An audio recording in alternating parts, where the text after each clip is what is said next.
Good morning दोस्तों, स्वागत है आपका आज के मुख्य समाचारों में। जी हां दोस्तों, आपको यहां पर देखने को मिलेंगी सुबह से लेकर शाम तक की तमाम बड़ी खबरें, मुख्य समाचार, ब्रेकिंग न्यूज अपडेट्स के रूप में। तो दोस्तों, आप सभी लोगों से रिक्वेस्ट है इस वीडियो को ज़्यादा से ज़्यादा लाइक और शेयर करें।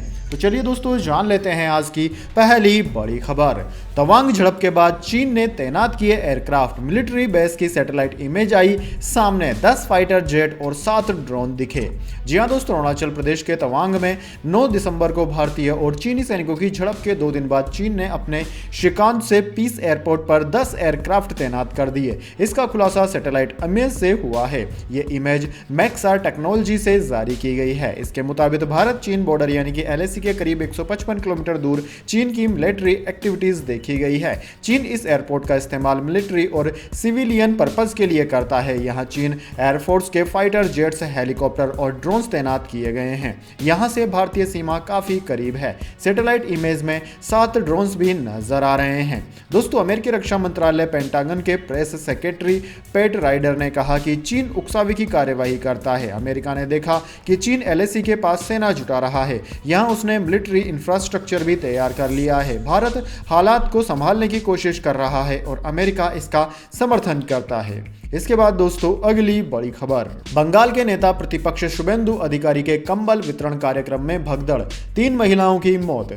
जी हां दोस्तों, पश्चिम वर्धमान के आसनसोल में बुधवार शाम बंगाल के नेता प्रतिपक्ष शुभेंदु अधिकारी के कंबल वितरण कार्यक्रम में भीड़ उमड़ने से भगदड़ मच गई। जानकारी के मुताबिक भगदड़ की चपेट में आने से 3 लोगों की मौत हो गई और 5 अन्य घायल हो गए। जानकारी के मुताबिक घटना उस समय हुई जब शुभेंदु अधिकारी अपना भाषण खत्म करके कार्यक्रम स्थल से चले गए। इस कार्यक्रम का आयोजन आसनसोल के पूर्व मेयर और बीजेपी नेता जितेंद्र तिवारी ने किया था। घायलों को आसनसोल जिला अस्पताल में भर्ती कराया गया है। शुभेंदु अधिकारी कार्यक्रम के मुख्य अतिथि थे। वहीं इस हादसे को लेकर टीएमसी ने शुभेंदु अधिकारी पर हमला किया है। उसने इस हादसे के लिए नेता प्रतिपक्ष को दोषी ठहराया। टीएमसी प्रवक्ता कुणाल घोष ने आरोप लगाते हुए कहा कि कहते हैं बीजेपी ने पुलिस की अनुमति के बिना इस अवैध रैली का आयोजन किया, गरीबों के जीवन के साथ खिलवाड़ किया है। इसके बाद दोस्तों, अगली बड़ी खबर। दिल्ली एम्स सर्वर पर चीन ने किया था साइबर अटैक, गृह मंत्रालय की रिपोर्ट में खुलासा। जी हां दोस्तों, दिल्ली के एम्स अस्पताल में हुए साइबर अटैक पर एफआईआर दर्ज की गई है। इसमें कहा गया है कि यह साइबर अटैक चीन से किया गया था। अस्पताल के 100 सर्वरों में 40 फिजिकल और 60 वर्चुअल रूप से हैक किए गए। इनमें से 5 सर्वरों का डेटा हैकर्स से सफलतापूर्वक रिकवर कर लिया गया है। स्वास्थ्य और परिवार कल्याण मंत्रालय ने बुधवार को यह जानकारी दी। 25 नवंबर को दिल्ली पुलिस की intelligence fusion and strategic operation इकाई ने जबरन वसूली और साइबर आतंकवाद का मामला दर्ज किया था। राष्ट्रीय जांच एजेंसी एनआईए अब टारगेट रैंसमवेयर हमले की जांच कर रही है। एनआईए के साथ इलेक्ट्रॉनिक्स और सूचना प्रौद्योगिकी मंत्रालय और दिल्ली साइबर क्राइम सेल, भारतीय क्राइम कोऑर्डिनेशन खुफिया ब्यूरो, केंद्रीय जांच ब्यूरो यानी कि सीबीआई साइबर हमले की जांच कर रहे हैं। इसके बाद दोस्तों, अगली बड़ी खबर। कर्नाटक महाराष्ट्र सीमा विवाद, अमित शाह ने दोनों राज्यों के मुख्यमंत्रियों से की मुलाकात।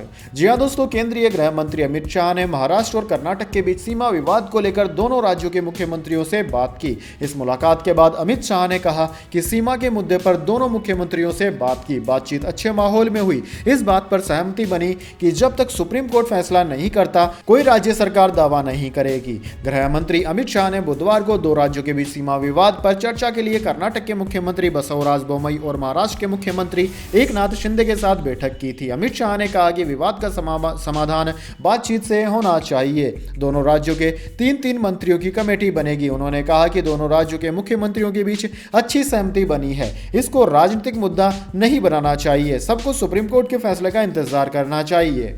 इसके बाद दोस्तों, अगली बड़ी खबर। अंकिता भंडारी हत्याकांड के मुख्य आरोपी के पिता पर केस, पूर्व बीजेपी नेता पर ड्राइवर ने लगाया कुकर्म का आरोप। जी हां दोस्तों, उत्तराखंड के चर्चित अंकिता भंडारी हत्याकांड के मुख्य आरोपी पुलकित आर्य के पिता और पूर्व भाजपा नेता विनोद आर्य के खिलाफ उनके ड्राइवर ने कुकर्म का मामला दर्ज करवाया है। ड्राइवर ने यह आरोप भी लगाया कि विनोद आर्य ने उसके साथ मारपीट की और धमकी दी कि अगर वह बात किसी को बताई तो उसे जान से मार देंगे। ड्राइवर की शिकायत पर मंगलवार रात हरिद्वार के ज्वालापुर पुलिस स्टेशन में विनोद आर्य के खिलाफ केस दर्ज किया गया है। शिकायत के आधार पर आर्य पर आईपीसी की धारा 377 अप्राकृतिक कृत्य, 307 मर्डर की कोशिश, 323 जानबूझकर नुकसान पहुंचाना और 506 आपराधिक धमकी देना समेत कई धाराओं में केस दर्ज किया गया है। दरअसल दोस्तों, शिकायत के मुताबिक ड्राइवर ने बताया कि आर्य उससे अक्सर पैर दबाने को कहता था। एक रात जब वह आर्य के पैर दबा रहा था तो आर्य ने उसके साथ अप्राकृतिक संबंध बनाने की कोशिश की। ड्राइवर ने किसी तरह खुद को बचाया और छुटमलपुर भाग गया, जहां वह रहता है। हाल ही में बाइक सवार एक शख्स ने ड्राइवर को टक्कर मार दी, जिसके बाद उसे अपनी जान का खतरा सताने लगा। इसके बाद दोस्तों, अगली बड़ी खबर। राहुल गांधी ने महात्मा गांधी से तुलना पर जताई नाराजगी। कहा, नेहरू, इंदिरा, राजीव को जो करना था किया, हर मीटिंग में इनका जिक्र न करें। जी हां दोस्तों, राहुल गांधी ने महात्मा गांधी की यात्रा से उनकी तुलना करने पर कांग्रेस प्रदेश अध्यक्ष गोविंद सिंह डोटासरा को टोकते हुए नाराजगी जताई। कहा कि अभी डोटासरा ने गांधी जी और मेरी तुलना की, यह बिल्कुल गलत है। गांधी जी की जगह कहीं और है और मेरी जगह कहीं और है। तुलना करनी नहीं चाहिए। वह महान व्यक्ति थे, उन्होंने अपनी पूरी जिंदगी देश की आजादी के लिए दे दी। 12 साल जेल काटी, उनकी जगह कोई और भर भी नहीं सकता। उनकी जगह मेरा नाम भी नहीं लेना चाहिए। राहुल बुधवार शाम को भारत जोड़ो यात्रा के दौरान दौसा के बगड़ी में नुक्कड़ सभा को संबोधित कर रहे थे। उन्होंने कहा कि मैं कुछ कड़वी बातें पार्टी के साथियों से कहना चाहता हूं। राजीव गांधी जी ने जो किया, इंदिरा जी ने जो किया, वे शहीद हुए। उन्होंने जो करना था किया और अच्छा किया। कांग्रेस पार्टी को हर मीटिंग में यह दोहराना नहीं चाहिए। महात्मा गांधी जी ने जो किया वह कर दिया। जो इंदिरा गांधी जी, जवाहरलाल नेहरू, सरदार पटेल जी, राजीव गांधी जी ने जो किया वह उन्होंने कर दिया। अच्छा है, मगर हमें यह बोलना चाहिए कि हम जनता के लिए क्या करेंगे और क्या करने जा रहे हैं, यह ज्यादा जरूरी है। मेरे दिल में बात आई, कभी कभी मैं जो दिल में आता है वह कह देता हूं, तो मैं आपसे माफी मांगता हूं। इसके बाद दोस्तों, अगली बड़ी खबर। वाहनों के लिए क्या लागू होगी नई स्पीड लिमिट? केंद्रीय मंत्री गडकरी ने राज्यसभा में दिया जवाब। जी हां दोस्तों, देश भर में वाहनों के लिए नई स्पीड लिमिट लागू हो सकती है। सड़क परिवहन एवं राजमार्ग मंत्री नितिन गडकरी ने बुधवार को राज्यसभा में प्रश्नकाल के दौरान एक पूरक सवाल के जवाब में यह जानकारी दी। उन्होंने कहा कि विभिन्न राजमार्गों पर वाहनों की नई स्पीड लिमिट के संबंध में जल्द ही फैसला लिया जाएगा। केंद्रीय मंत्री ने कहा कि अंतर्राष्ट्रीय नियम के आधार पर और राज्य सरकारों को विश्वास में लेकर 2 लेन और 4 लेन सहित विभिन्न राजमार्गों पर नई स्पीड लिमिट का जल्द ही निर्धारण किया जाएगा। गडकरी ने अफसोस जताया कि सड़क दुर्घटनाओं के मामले में भारत दुनिया में सबसे आगे है और हर साल 5 लाख दुर्घटनाएं यहां पर होती है। उन्होंने कहा कि इन दुर्घटनाओं में जितने लोग मरते हैं उतने किसी महामारी, लड़ाई या दंगों में नहीं मरते। केंद्रीय मंत्री ने कहा कि सरकार ऐसे हादसों पर काबू पाने के लिए लगातार कदम उठा रही है और लोगों के बीच जागरूकता एवं अन्य कदमों के साथ ही मशहूर हस्तियों का भी सहयोग लिया जा रहा है। गडकरी ने कहा कि सरकार नई उच्च स्तरीय सड़कें बना रहा है, जिससे कई शहरों के बीच की दूरी कम हो जाएगी। उन्होंने इस क्रम में कहा कि इन नई सड़कों के बन जाने के बाद दिल्ली से चंडीगढ़ की दूरी 2.5 घंटे रह जाएगी। इसके बाद दोस्तों, अगली बड़ी खबर। संसद में फिर उठा सीनियर सिटीजन्स को रेल किराए पर छूट खत्म करने का मुद्दा। जानिए रेल मंत्री ने क्या दिया जवाब। जी हां दोस्तों, रेल मंत्री अश्विनी वैष्णव ने सीनियर सिटीजन्स के रेल सफर करने पर रियायती टिकट की सुविधा को फिर से बहाल करने से इनकार कर दिया। रेल मंत्री ने कहा कि बीते वर्ष पैसेंजर्स सर्विसेज पर रेलवे को सब्सिडी के तौर पर 59,000 करोड़ रुपए खर्च करने पड़े हैं। उन्होंने कहा है कि रेलवे पर पेंशन और सैलरी का बोझ भी बहुत ज्यादा है। दोस्तों, आपकी जानकारी के लिए बता दें, कोविड काल से शुरू होने के बाद से रेलवे ने सीनियर सिटीजन्स को रेल किराए पर दिए जाने वाले छूट को सस्पेंड कर दिया था। रेल मंत्री ने कहा कि यह सस्पेंशन अभी भी लागू रहेगा, यानी कि सीनियर सिटीजन्स को फिलहाल छूट नहीं दी जाएगी। इसके बाद दोस्तों, अगली बड़ी खबर। आईसीसी रैंकिंग में ईशान किशन का तूफान, लगाई 117 पायदानों की छलांग, कोहली को भी फायदा।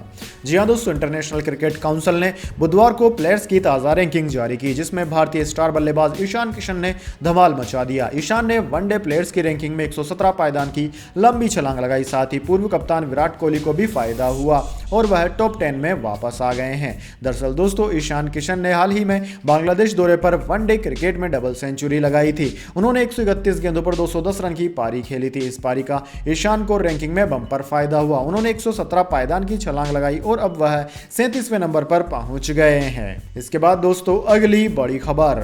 4 साल की ग्रेजुएशन करने वाले सीधे कर सकेंगे पीएचडी, नहीं रहेगी मास्टर करने की जरूरत। जी हां दोस्तों, ब्रिटिश काल के मैकाले की शिक्षा नीति को बदलते हुए नए भारत की शिक्षा नीति से छात्र छात्राओं के लिए नए और सरल रास्ते खोल दिए गए हैं। नई शिक्षा नीति 2020 लागू होने के साथ पीएचडी का सपना देखने वाले ग्रेजुएट्स को मास्टर कोर्स करने की चिंता नहीं करनी होगी। जो छात्र 4 वर्ष का ग्रेजुएशन कोर्स करेगा वह डायरेक्ट पीएचडी कर सकेगा।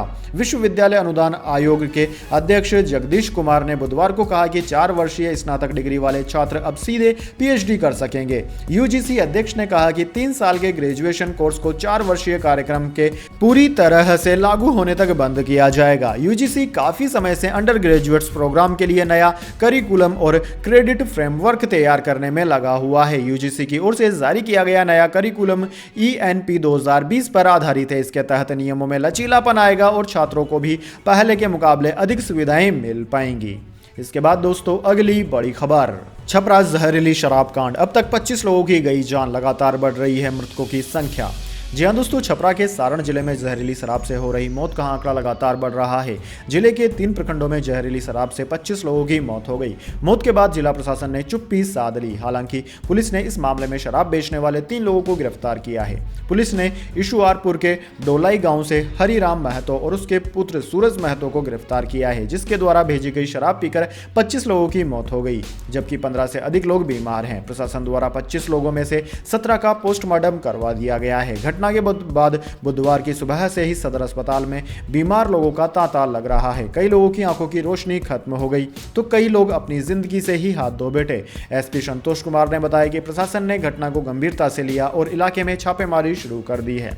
अभी तक पूरे जिले में अभियान चलाकर 40 से अधिक लोगों को गिरफ्तार किया गया है। वहीं इस कांड में शामिल 3 लोगों को भी गिरफ्तार किया गया है। इसके बाद दोस्तों अगली बड़ी खबर, इंडिया वर्सेस बांग्लादेश पहला टेस्ट मैच, शतक से चूके पुजारा, अय्यर ने खेली शानदार पारी। जी हां दोस्तों, भारत और बांग्लादेश के बीच चटगांव के ज़ोहर चौधरी स्टेडियम में खेले जा रहे पहले टेस्ट के पहले दिन टीम इंडिया ने गजब का पलटवार किया। एक समय सिर्फ 48 रन पर 3 विकेट और 112 रन पर 4 विकेट गंवाने वाली टीम इंडिया ने दिन का खेल खत्म होने तक 6 विकेट पर 278 रन बना लिए। स्टंप के समय श्रेयस अय्यर 82 रनों पर नाबाद लौटे। वहीं अक्षर पटेल दिन की आखिरी गेंद पर आउट हुए।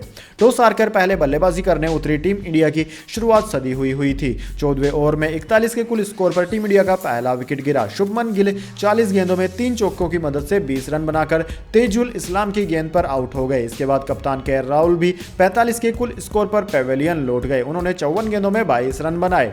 दोस्तों 45 रनों पर 2 विकेट गिरने के बाद क्रीज पर आए किंग कोहली। तीसरे वनडे में शतक जड़ने वाले कोहली से आज एक बड़ी पारी की उम्मीद थी, लेकिन उनका बल्ला फिर से नहीं चला और वह सिर्फ 1 रन बनाकर आउट हो गए। टीम इंडिया ने सिर्फ 48 रनों पर अपने 3 विकेट गंवा दिए थे।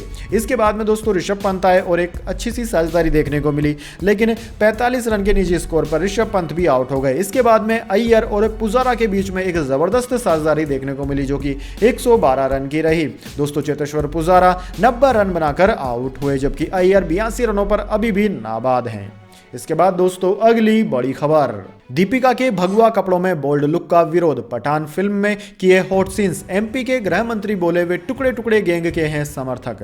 जी हां दोस्तों, शाहरुख खान और Deepika Padukone starrer movie Pathaan release के पहले विवादों में घिर गई है। इसका टीजर बुधवार को रिलीज हुआ। इसका पहला गाना बेशर्म रंग भी रिलीज कर दिया गया। इसमें शाहरुख खान और दीपिका पादुकोण ने बेहद हॉट और बोल्ड सीन दिए। इस गाने में दीपिका ने भगवा रंग की बोल्ड ड्रेस पहनी थी। इसे लेकर मूवी का विरोध हो रहा है। मध्य प्रदेश के गृह मंत्री डॉक्टर नरोत्तम मिश्रा ने कहा कि पठान फिल्म के गाने में अभिनेत्री की वेशभूषा और दृश्यों को ठीक करें, नहीं तो फिल्म को प्रदेश में अनुमति नहीं दी जाएगी अथवा नहीं दी जाएगी। इस पर फैसला किया जाएगा। इस मामले में नेता प्रतिपक्ष ने भी फिल्म के सीन्स को लेकर आपत्ति जताई। मिश्रा ने कहा कि फिल्म के गाने में उपयोग की गई कॉस्ट्यूम्स पहली नजर में बेहद आपत्तिजनक है। साफ दिख रहा है कि यह गाना दूषित मानसिकता के कारण फिल्माया गया है। वैसे भी दीपिका पादुकोण टुकड़े टुकड़े गैंग की समर्थक रही है। इसके बाद दोस्तों अगली बड़ी खबर, लगातार तीसरे दिन बाजार में तेजी, सेंसेक्स 144 अंक बढ़कर 62,677 पर बंद। निफ्टी 52 अंक चढ़ा। Hindalco JSW steel top gainer रहे। जी हां दोस्तों, शेयर बाजार में हफ्ते के तीसरे कारोबारी दिन तेजी देखने को मिली। सेंसेक्स 144 अंकों की तेजी के साथ 62,677 के स्तर पर बंद हुआ। बाजार में लगातार तीसरे दिन यह तेजी आई। वहीं दोस्तों निफ्टी 52 अंक बढ़कर 18,660 के स्तर पर पहुंच गया। सेंसेक्स के 30 में से 21 शेयरों में तेजी देखने को मिली, वहीं 9 शेयरों में गिरावट रही। Hindalco, JSW steel, ONGC, UPL, Eicher motors, Tata steel, tech Mahindra, SBI, NTPC, IndusInd bank समेत निफ्टी के 34 शेयरों में तेजी बिजी रही। वहीं दोस्तों Nestle India, ICICI bank, Bharti Airtel, Asian paints, Hindustan Unilever, UltraTech cement, SBI life, Reliance समेत निफ्टी के 16 शेयरों में गिरावट देखने को मिली। इसके बाद दोस्तों जाने अगली बड़ी खबर, लेकिन उससे पहले मेरी आपसे एक छोटी सी रिक्वेस्ट है, अगर दोस्तों आपको अभी तक हमारी न्यूज़ पसंद आई तो इसे एक छोटा सा लाइक जरूर दे दीजिए, और अगर आपको पसंद नहीं आई है तो बेशक आप डिसलाइक भी कर सकते हैं, लेकिन दोस्तों लाइक और डिसलाइक जरूर कीजिए, क्योंकि दोस्तों यही हमारी मेहनत का फल होता है और इसी से हमें पता चलता है कि आपको हमारी वीडियोस पसंद आ रही है या नहीं। तो चलिए दोस्तों जान लेते हैं अगली बड़ी खबर। दिल्ली में लड़की पर तेजाब फेंकने वाले 3 आरोपी पकड़े गए, सीसीटीवी में कैद हुई वारदात। जी हां दोस्तों, दिल्ली में बुधवार को 17 साल की लड़की पर तेजाब फेंका गया। घटना द्वारका इलाके में सुबह 7:30 बजे हुई। लड़की छोटी बहन के साथ जा रही थी, तभी बाइक सवार 2 लोग आए, पीछे बैठे लड़के ने तेजाब फेंक दिया। पुलिस को 9 बजे सूचना मिली थी। घटना में शामिल 3 आरोपियों को गिरफ्तार कर लिया गया है। दोस्तों लड़की को सफदरजंग अस्पताल में भर्ती कराया गया। उसका चेहरा झुलस गया है। पूछताछ में उसने पहचान के 2 लोगों पर शक जाहिर किया। लड़की के पिता ने मीडिया को बताया कि बेटी की हालत गंभीर है। उन्होंने कहा कि मेरी बेटियां आज सुबह एक साथ बाहर निकली थी। छोटी बेटी भागते हुए घर पर आई और उसने बताया कि 2 लड़के दीदी पर एसिड डालकर चले गए। उनके चेहरे भी ढके हुए हैं, इसलिए कुछ पता नहीं चल पा रहा है। उनकी हालत अभी बहुत खराब है। उसके दोनों आंखों में एसिड चला गया है। दोस्तों शाम होते होते तीनों आरोपियों को गिरफ्तार कर लिया गया। इसके बाद दोस्तों अगली बड़ी खबर, 600 एकड़ में भव्य शहर बनाया, सारा पैसा दान का, डिजाइनर छठी पास, अरबपतियों ने की मजदूरी, पीएम मोदी ने किया उद्घाटन। जी हां दोस्तों, स्वामी नारायण संस्थान के प्रमुख स्वामी नारायण रूपदास जी की जन्म शताब्दी पर अहमदाबाद में बुधवार को भव्य कार्यक्रम का आयोजन हुआ। इसका उद्घाटन खुद प्रधानमंत्री नरेंद्र मोदी ने किया। इस दौरान गुजरात के राज्यपाल आचार्य देवव्रत और मुख्यमंत्री भूपेंद्र पटेल भी मौजूद थे। 1 महीने तक चलने वाले इस इवेंट के लिए अहमदाबाद के भीतर ही एक पूरा का पूरा शहर बसा दिया गया। खासियत यहीं से शुरू होती है। 600 एकड़ जमीन दान की गई। जिन पैसों से निर्माण हुआ वो भी दान के। मजदूरों में ऐसे लोग शामिल हैं जिनकी संपत्ति करोड़ों अरबों में है। इसके बाद दोस्तों अगली बड़ी खबर, अर्जुन तेंदुलकर ने किया पिता सचिन जैसा कमाल, रणजी डेब्यू में शतक जमाया। सचिन ने 34 साल पहले किया था कारनामा। जी हां दोस्तों, सचिन तेंदुलकर के बेटे अर्जुन ने बुधवार को अपने डेब्यू रणजी मैच में शतक लगाया। उनके साथी बल्लेबाज सुयश प्रभुदेसाई ने भी शतक लगाया, लेकिन अर्जुन का शतक खास बन गया। आज से 34 साल पहले 1988 में पिता सचिन ने भी रणजी डेब्यू किया था। तब उन्होंने भी शतक लगाया था और महीना भी दिसंबर का ही था। पिता के कारनामे को बेटे ने दोहरा दिया है। दरअसल दोस्तों अर्जुन ने रणजी में राजस्थान के खिलाफ डेब्यू किया। 120 रन भी बनाए, 16 चौके और 2 छक्के लगाए। उन्होंने यह कारनामा 2 बार की रणजी चैंपियन राजस्थान के खिलाफ दिखाया।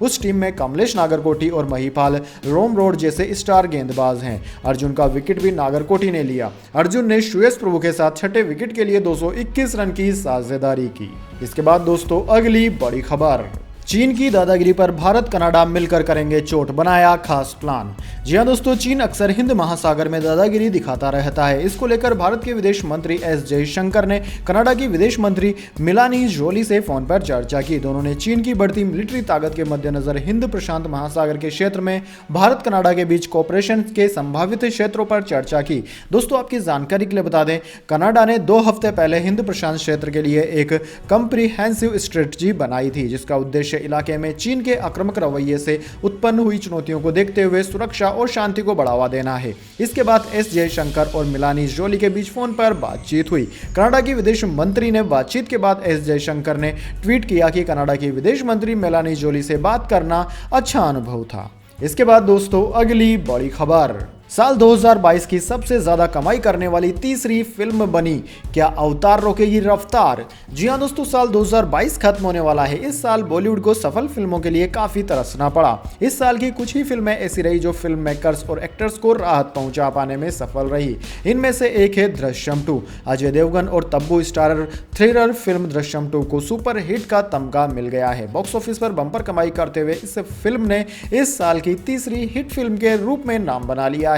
फिल्म की कमाई अभी भी जारी है, लेकिन आने वाले समय में बॉलीवुड हॉलीवुड फिल्म अवतार द वे ऑफ वाटर से टक्कर मिल सकती है। मलयालम की सुपरहिट फिल्म दृश्यम को हिंदी में भी इसी टाइटल से बनाया गया है। दोस्तों साल 2015 में यह फिल्म आई थी, सुपरहिट रही। इसी फिल्म का सीक्वल दृश्यम 2 भी अब हिट हो गया है। वर्ल्ड वाइड यह फिल्म 300 करोड़ के क्लब में शामिल हो गई है और भारत की यह इस साल की तीसरी फिल्म बन गई है जो कि 300 करोड़ के क्लब में शामिल हुई है। तो दोस्तों यह थी आज की तमाम बड़ी खबरें। इसके बाद दोस्तों बारी आती है आज के माइंड क्विज क्वेश्चन की। जी हाँ दोस्तों, एक आसान से सवाल का जवाब देकर आप जीत सकते हैं एक अमेजिंग सरप्राइज गिफ्ट हमारे यूट्यूब चैनल की ओर से। तो दोस्तों आज का सवाल आपकी स्क्रीन पर आ चुका है। भारत के राष्ट्रीय पक्षी का नाम क्या है? जी हाँ दोस्तों, अगर आप जानते हैं भारत के राष्ट्रीय पक्षी का नाम क्या है तो जल्दी से कमेंट बॉक्स में लिख दीजिए। अगर दोस्तों आपका जवाब होता है एकदम सही और आप चुन जाते हैं लकी विजेता के रूप में, तो आपको मिल सकता है एक अमेजिंग सरप्राइज गिफ्ट हमारे यूट्यूब चैनल की ओर से। तो दोस्तों जल्दी से अपना उत्तर कमेंट बॉक्स में लिख दीजिए, वीडियो को लाइक कर लीजिए और चैनल को सब्सक्राइब करके बेल आइकन दबाना ना भूलें ताकि हमारी हर वीडियो की नोटिफिकेशन सबसे पहले आप तक पहुंच जाए। धन्यवाद। वंदे मातरम। जय हिंद, जय भारत।